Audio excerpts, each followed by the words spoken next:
Eliminare il virus non vuol dire guarire un fegato che può essere ammalato da altre cause. Una delle mie diapositive riportava per esempio il rischio inerente alla presenza di un diabete. Il diabete di per sé fa ammalare il fegato, quindi anche se lei elimina il virus, il fegato continua ad essere ammalato e rischia di fare un carcinoma. Ha eliminato il virus, ma il fegato, anche se non ci sono altre malattie, può ancora sviluppare un carcinoma. Esistono dei dati molto belli pubblicati o in corso di pubblicazione da parte del gruppo di Thomas Baumert di Strasburgo, che dimostrano come una infezione prolungata nel tempo da parte del virus epatite C produca delle modificazioni a livello del genoma dell'ospite che permangono dopo la guarigione e che possono portare allo sviluppo di un carcinoma.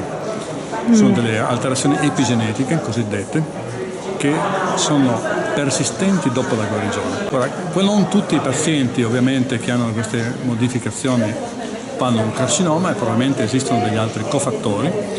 Fra i vari cofattori probabilmente esistono i cofattori genetici e non è neanche escluso che esista un fattore iniziante che potrebbe essere una infezione banale, potrebbe essere un insulto da farmaci o altre malattie che arrivano sul fegato, che colpiscono il fegato in maniera acuta. Sì.